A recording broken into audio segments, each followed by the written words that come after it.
Miarabantsika rehetra indray tompoko lasy tompovavy manaraka ny televiziona malagasy amin'izao hariva izao atao anatin'ity fandarana manokana ity fandarana manokana izay iresantsika ny tontolo politika amin'ity androany ity miaraka amiko atao anatin'izay fandarana manokana izay ry zareo avy ao anatin'ny antsoina hoe tambaben'ny mpitolona solotena roa ao anatin'izay tambaben'ny mpitolona izay no vahin'ny televiziona malagasy ato akavanako Andriamatoa Rakotony Falinirina Albert ary avia kosa Andrea Taindrazany la bienvenue na fantatry ny maro amin'ny hoe belza miaravanareo amin'ny rahalalo mankasitraka anareo ihany koa nanaiky vahiny atao anatin'izay fandarana manokana televiziona malagasy ihany tompoko miaraba ny namana tojo ihany koa nandray eto amin'ny plateau amin'izao takariva izao miaraba ny vahoaka malagasy ihany koa torak'izay manaraka ny fandarana dia misaotra indrindra amin'ny fandraisana tompoko ya faly miarabanao namana tojo ary faly miaraban'ny vahoaka isa-tokantrano ihany koa manjoy an'izao émission izao araka ny nambarako teo ny tontolo politika ny raharaham-pirenena amin'ny ankapobeny no ho resantsika eto anatin'ny fandarana fikambanana misy anareo antsoina hoe tambaben'ny mpitolona izany hoe anisan'ny nandray anjara tamin'ny tolona farany teto amin'ny firenena teo anisan'ny zavatra tena notakiana teny akianja tamin'ireny tolona ireny ny hoe fahalalahana maneho hevitra amin'izao fotoana izao volana maromaro taty aorianan'ny fandresen'ny tolona izay ohatrany ahoana ny fahitanareo an'izay hoe fahalalahana faneho-kevitra izay eto Madagasikara zavatra hita aloha zany dia efa somary hita hoe malalaka ilay izy dia eto izay dia efa tonga dia andeha hisaotra manokana ny fitondram-panjakana izay tarihan'ny filohan'ny fanaovaozana Randrianirina Mikael satria dia efa hita sy tonga aty amin'ny vahoaka ilay izy satria dia afaka miakatra aty anivon'ny hainao manjery-panjakana ny tanora enona ny vahoaka ary afaka maneho hevitra afaka milaza zavatra marary azy amin'izao izany hoe efa porofo mivaingana zany zao zavatra ataona izao hiditra amin'ny votoatintsika ny resaka politika ny vaovao lehibe tamin'ity herinandro ity ny fanendrenan'ny prime ministre lehibe ny gouvernement ny farany herinandro lasa teo anareo anivon'ny tambaben'ny mpitolona manokana ohatrohatrany ahoana ny fahitanareo an'iny prime ministre vaovao iny mamaly ny etaeta teny akianja ve ny profil an'izay prime ministre vaovao zay sotra-betsaka ny namana tojo amin'izay fanontaniana zay fa izay indrindra tokoa no anararaotany eto sahady miaraba ny Andriamatoa prime ministre tojo amin'izao toerana izao aloha aty am-pandohana ary manarak'izay arak'ilay fanontanianao teo moa dia mitodika aminay tanora tokoa zao fanontaniana zao nytiako tenenina eto dia tena mamary tokoa ny fitakiana tena akianja ny prime ministre izay voatendry teo izay isorana indrindra amin'ny filoham-panjakana sahady satria hita tokoa ary tsapa fa tena miaino izy ary mijery raha mahitsika angambany amin'ny tambazotra sosialy dia nahita tokoa fa tena olona ny kianja ary tena olona tena nidina sur terrain raha i Andriamatoa prime ministre satria raha nanana anjara ndraikitra izy tamin'ny fitondrana teo aloha dia tsy menatra izy ary sahy mijoro tokoa nidina sur terrain niaraka aminay tanora ka dia tena isaorana itony izany fa tena namaly ny fitakiana tena kianja tompoko ya arak'izay zavatra zay nany anatin'ny nivon'ny tambazotra tseratsera zao dia hitantsika maro dia maro satria hoe misy ny hoe olony firongony zay no zavatra hita eny izany hoe tsy olony firongony izy fa tao anatin'ireny fitondrana teo aloha reny kosa dia irahana hita fa misy ny olona tianao zavatra fa izany hoe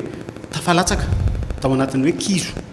izany hoe tafijoboka zany ilay prime ministre atao amin'izany izany hoe tamin'izy mbola hoe degeny samifina te hanova zavatra izy fa tratran'ny pression dia lasa tsy afaka ny anao eninina nefa izany hoe manana viny izy nanana vina dia ampandroso te hiady amina resaka kolokolo sy ny famotsim-bola teto Madagasikara ka aminay zany io prime ministre vaovao io dia tena olo marina izany hoe izahay dia anisan'ny teny tsy firongony izy fa olona anisan'ny saika hanova zavatra tamin'ireny fitondrana teo aloha reny fa izany hoe tratran'izay fanakajana tao anatin'ny kizo zay dia tsy afananoatra izany hoe afa-po amin'ilay fanendrenan'ilay prime ministre nareo inona kosa ny tena andrasanareo amin'ny asa ataony ary inona ny asa maika zany ny tena andrasanareo zahay aloha zany dia anisan'ny afa-po ny asa maika moa zany dia ny zavatra indrasanay dia ny fananganana ny gouvernement vaovao izany hoe ny mpitolona moa zany satria rahantsika mahita tsy afaka handeha misy ny raha eto amin'ny firenena raha tsy misy ny gouvernement satria ny gouvernement isa-sokajy no afaka mamparitaka ny zavatra rehetra eny anivon'ireny ataontsika hoe région district enona dia hatramin'ny commune hatreny fokotany izany hoe décentralisena zany avy aty amin'ny alalan'ny gouvernement ka mangataka zany zahay satria dia manana etaeta ny mpitolona anisan'ny nanolotra ministra izay mpitolona izany hoe izay tanoran'ny mpitolona reny dia manana ministra maro nisy ministra karazakarazana natolotra anay tany anatin'izany gouvernement vaovao zay hoajoro zany tany aloha moa zay fa nandefa ihany fa noho ny hoe teo moa zany ny zavatra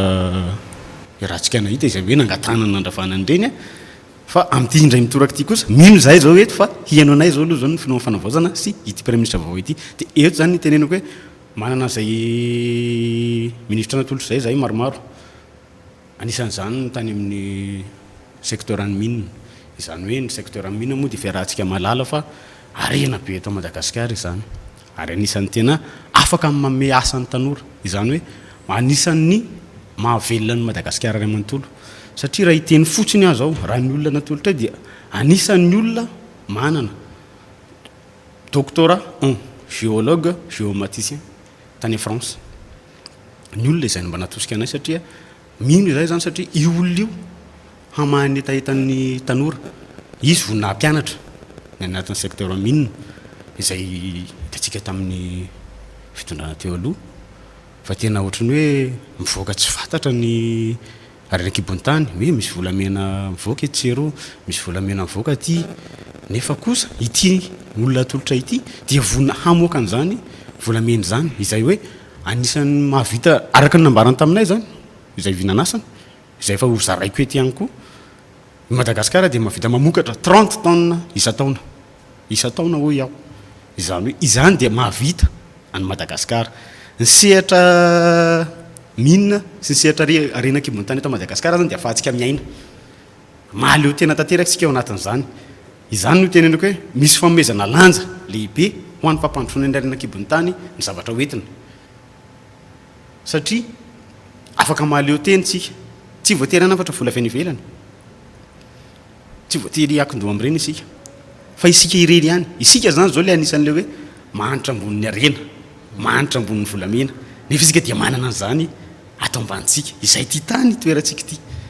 eo ihany koa ny hoe fanavaozana firenena isy fanavaozana be dia be hoentiny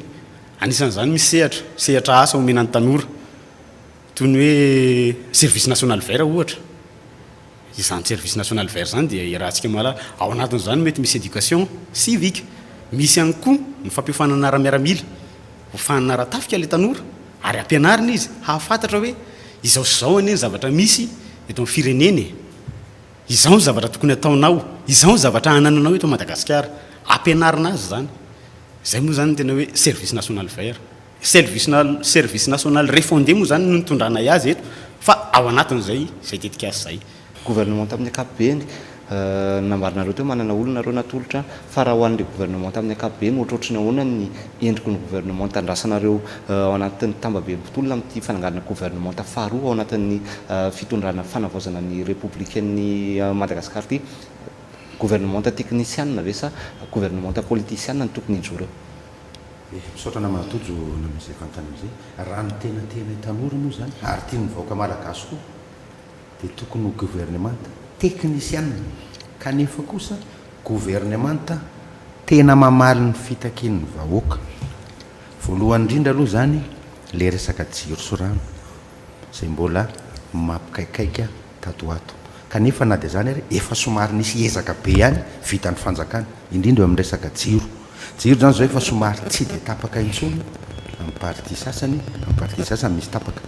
dia verena kely amin'le firafitry ny gouvernement izahay zany somary misy proposition va ty aminay mety azo raisina mety tsy azo raisina zahay mantsy nanolotra ministra maromaro zany zay tsy afianina aminao dia mba misy sosikevitra zany aminay hoe ministera ny tanora sy ny fanatanjahantena azo sarahany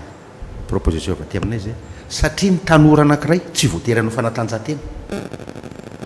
tokony hisaraka mazava ministera ny tanora sy ministera ny fanatanjahantena zay mety so izao zay fa sosikevitra tsipina idian'izao sady zany zay satria ny tanora iray oa tsy afaka ny hanao fanatanjahantena mety misy tanora ny mpivavaka fa tsy manao fanatanjahantena zany hoe tsy voaray zany izy ao anatin'le tanora sy fanatanjahantena zay zany mba angatahan'ny mpitolona hoe angatahanay mpitolona ny ministeran'ny tanora fotsiny zay moa tsipinay any amin'ny Andriamatoa Mikael izay dia manarak'izay miteny ianao teo hoe amin'le resaka ministera izay zany tena somary sarotiny kokoa amin'ity fanendrena vaovao ity satria zay no antony nanomezanay anarana maromaro isafidianana zany anaty ministera hoe ireto kosa mba misy olona ireo olona reo tsy oloolo-pahatany fa olona kosa manana ny fahaiza manao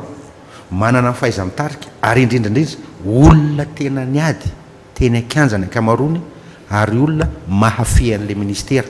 ary vonona hiara-iasa amin'ny tanora tsy voatery hoe nytolona le tanora dia tsy hiara-iasa aminy izy fa hiara-iasa amin'ny tanora malagasy ray manontolo ary indrindraindrindra hanome fahafahampoan'ny tany voaresaka be dehibe tao anatin'izay faneho-kevitra reo teo izay ny resaka tanora fa aiza ho aiza marina moa zany zao ny tena efa hoe fandraisana anjaranareo tanora ao anatin'izay raharahanympirenena amin'izao izay mbola mijanona ao anatin'le hoe mpisitona lakiloso fotsiny ve nareo sa efa miditra mihitsy amin'ny resaka fandraisana ndraikitra ia misaotra anao namanatojo amin'izay resaka tianao teny an'izay mifandraisana hoe andraikitra zay ngamba ny tiako tonga dia hoe andraisana an'le izy ny tanora za zao ny eto tena manetana antsika tanora andao tena hiasa andao isika hiditra mihitsy satria sika zao hoe raha sika nahita zao fa misy namana-pitolona tena namana-pitolona teny ikanja anisan'ny nametraka candidature andeha ho ministra zany hoe fa mahavelom-boly reny satria efa manomka sahy mandray andraikitra ny tanora tena efa sahy miatrika ny raharam-pirenena zany hoe manana tetikasa zany manana vina zany le tanora dia eto zany tiako tenenina izy hoe sady te hiantso satria anisan'ny voailika foana mako ny tanora teo amin'ny anisan'ny tao anatin'izay zavatra zay ary voatenin'ireo mpanao politika hoe ny tanora ny anareo tanora reo ve ny anareo manana inona non tsy izany kosa fa ny tanora tompoko ianareo mpanao politika aza ianareo fa zokiny ataontsika hoe ndrako préciseko tsara ngamba hoe ny 10 taona no miaotra no anisany nanimba ny Madagasikara satria ataoko tsy nisy tanora nitondra ngamba tany amin'ny nanomboka tany amin'ny 1972 1960 fa ianareo fa zokin'ireo aby fa maninona ka ianareo ary miatso anareo mpanao politika mihitsy aho zay mbola miady seza kehitriny mba omeo sehatra re tokony tanora taoko zanakanareo io zanakanareo zahay fa ianareo dia mbola hiady aminay ihany raha ohatra zany hoe tsy ame sehatra anay ianareo hoaiza zany no avin'le firenena satria rahantsika nahita ny hatramin'izay ataontsika hoe tany amin'ny ataontsika hoentiko amin'ny 2002 zany izy fa tsy iverina any milavitra be to amin'ny 2002 zao dia ataontsika hoe nitondra ny filoha Rakaravalmanana nisy ny fanonganana indray taty amin'ny 2009 nandeha ihany koa nisy hetsika kely iny koa tamin'ny 2018 izay hetsika ny 73 député teo dia mbola hita ihany fa tena mbola ny mpanao politika dia tena misisika hatrany tsy mamelanjany tanora fa hoe izahay eto zany dia zavatra hita be hoe olona efa avy tary dia mbola mitohy hatrany manova loko iny anefa le hoe manimba an'le firenena tena manimba firenena ka eto zany dia ozy hoe tokony miasume ianareo zoky ray aman-dreny fa ianareo ny tena nanimba ny firenena fa omeo sehatra amin'izay ny tanora hahafahany satria nampianaranareo ny zanaka niaka dia mba hitondra firenena fa tsy hoe ianareo hatrany izahay no andovanareo zay zany mba hitsokanareo ray aman-dreny izahay no andovanareo fa mba omeo sehatra zahay amaraparina ny fandarana isika ry izy mirahalahy ivoaka kely amin'ny resaka politika iresaka manokana momba ny fampananana asan'ny tanora izay anisan'ny tena mbola olana lehibe eto Madagasikara amin'izao fotoana izao raha ho anareo manokana inona no mety hoe sosikevitra ahafahana manatsara an'izay hoe fanomezana asan'ny tanora zay ia momba an'izay sehatra asa ho an'ny tanora izay indray aloha eto zany dia hitako misy défaillance be dia be efa hatramin'izay izy io izany hoe eo amin'ny resaka fanaovana recrutement aloha eo tena hitanao tena anisan'ny manahirana satria anisan'ny mba ny postule tamin'ireny karazana asa nisy eto Madagasikara ireny tena fa ianao zany vao mamaky an'le annonce dia tonga dia hoe 5 ans d'expérience minimum izany hoe ahoana moa zany ny fomba hahafahanao azy ianao zany raha ataoko hoe vavy nianatra hitady asa ianao mitady 5 ans d'expérience amina sehatra asa anankiray izy izany hoe le olona ary amin'ny asa anankiray ane zany tokony tadiavinao fa tsy mitady olom-bavao ianao fa olona efa niasa no tadiavinao zay zany anisan'ny tena hitako zavatra tsy mety aloha eto Madagasikara zany no tena mila fanarenana eto moa zany no tena hitodiako amin'izay dia any amin'ny sehatra privé no matetika tena ahitana an'le satria hatramin'izay moa zany ny fanjakana tsy dia nisy zavatra natsangana ataoko hoe tsy nanangana orinasa tsotra fa ny secteur privé foana no manana an'izay zavatra zay dia miantso zany miantso anareo secteur privé mba hovay tompoko mba hovay le fomba fanaovana recrutement satria maro ny tanora te hiasa io moa zany tsika lasa mahita lasa lazayntsika fa hoe taingitangy tambo foana varivarylavo lasa manao zavatra hafahafa ny tanora satria noho iny misy manana doctorat ireny misy manana maîtrise manana licence fa noho izay resaka recrutement tsy mety eto Madagasikara indrindra fa ty amin'ny faritany Afrika satria raha mijery anatin'ireny besoin internet reny nge be dia be manao besoin zany hoe l'Afrika ihany manana zany hoe 5 ans d'expérience 10 ans d'expérience nefa ianao navita 5 amin'ny tamin'ny ohatra atao hoe master ohatra zany dia ohatr'izay ny zavatra misy zany nefa zavatra tena tokony hovainy zany zavatra zany tsy afaka amin'ny asa ny tanora vaovao zany ianao fa tsy maintsy hitady nefa tota ihany ankasitrahany anareo mirahalahy nanaiky ny vahiny tato anatin'ity fandalana manokany télévision malagasy ity amaranantsika tanteraka azy ary sao dia misy afatra farany mamerina ny fankasitrahana ihany ny ato amin'ny TVM nandray anay mirahalahy izay ato amin'ny tambabe mpitolona tamin'ity andro hariva ity hita tokoa ary tsapa fa tena misokatra ny TVM izay isaorana manokana ny talema indraikitra ato amin'ny TVM ary isaorana fitondram-panjakana fohy be izay tariny Andriamatoa Randrianindriny Mikaelina eto izay dia mitodika sady aminao Andriamatoa Filoha mba asio considération amin'izay izahay tanora ny hevitra tanora satria tsy vita izao tolona ny arahantsika ny ody izao raha tsy teo izahay tanora aloha voalohany fa naninona ty afarany lasa somary voailika kely izay miatrainay fanontaniana amin'reto mpanao politika zoky ray aman-dreny reto izay tsy miteny hoe ailika ny mpanao politika fa kosa tokony efa mba mitaridalana amin'izay hoe atony lalina tokony alehanareo mba miara-dalana farafaratsy ny miara-dalana fa kosa tsy toerinay marin-drano mihitsy le hoe tsy manana fahaiza-manao ny tanora tsy marina izany tompoko ka dia atsipinay ny teny any aminao Andriamatoa Filoha raiso izahay tanora raha mandondombaravara eny aminao ka dia makasitraka indrindra tompoko dia makasitraka ato amin'ny TVM ary misaotra ny mpiaino any koa sy ny mpijery antsika amin'izao takarivo izao ka dia misaotra tompoko ya anampiko an'izay ny namana rakotiniana izay